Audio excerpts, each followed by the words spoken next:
Hello, friends, I'm Navina, and today I will read you a tale from the Arabian Nights from the December 1982 issue of Chandamama. The story is called The Honest and the Wicked. In a certain city lived a merchant named Abu Tamam. He was honest and witty. His wealth increased as people who traded with him trusted him. He became very popular because his speech was sweet and he was wise. The king of the country grew extremely jealous of his prosperity and popularity. Abu Tamam found it unsafe to live there. The neighboring country was ruled by a young and good natured king named Alian Shah. Abu Tamam went over to the city that was King Alian Shah's capital. King Alian Shah soon heard of Abu Tamam and of his wit and wealth. He wanted to see him. Abu Tamam went to his court with a variety of gifts. In no time, he charmed the king with his conduct and speech. Why don't you give me your company regularly? Asked the king. My lord, better I serve you from some distance. It is not always safe to be very close to a king, for that makes others jealous, said Abu Tamam. But the king took Abu Tamam's reluctance lightly. He summoned him to his court now and then and bestowed great favors on him. For every problem now, the king consulted only Abu Tamam and not his three viziers. This made the three viziers quite jealous of Abu Tamam. They could not bear the changing situation. What to do with this fellow? He seems to have bewitched the king, one of the viziers said when the three met privately. There is a fine way to get rid of him. The king of Turkey has a daughter who has become legendary for her beauty. Many kings have sent emissaries proposing to marry her, but no emissary has come back. Probably they are killed by the Turkish king. Our king is a bachelor. Let's speak to him about the princess and let us advise him to send Abu Tamam to the Turkish court as his emissary, said another vizier. All the three agreed that this was an excellent scheme. They kept singing about the beauty and the virtues of the Turkish princess before their young master. At last, King Alian Shah felt inspired to seek the princess's hand in marriage. Who will go as my emissary? He asked the viziers. My lord, all will depend on the impression the emissary will make on the Turkish king's mind. You should send someone who is most accomplished at speech and etiquette, said one of the viziers. Right, my lord, and I believe Abu Tamam would be the best man for this, said another. Abu Tamam was sent to the Turkish court. The Turkish king received him cordially. Meet my daughter, he said. Accordingly, Abu Tamam was sent into the inner apartment of the palace. The princess was ready to receive him. After greeting her, Abu Tamam sat down on the floor without raising his head to look at her for a second time. After a while, said the princess, here are some gifts for you. She pointed at a tray on which there were several precious jewels. Abu Tamam once looked at them, but never touched any of them. The princess rose to retire. Abu Tamam also stood up and bowed to her.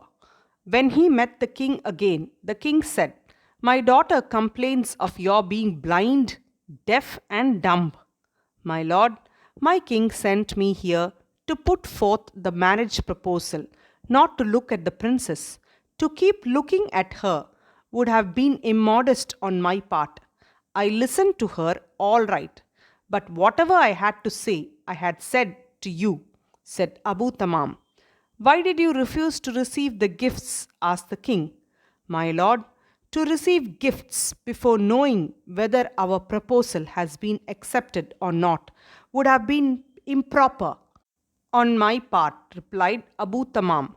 The king's face beamed with happiness. He said, my friend, the emissaries of all the other kings used to forget their mission once they were before my daughter.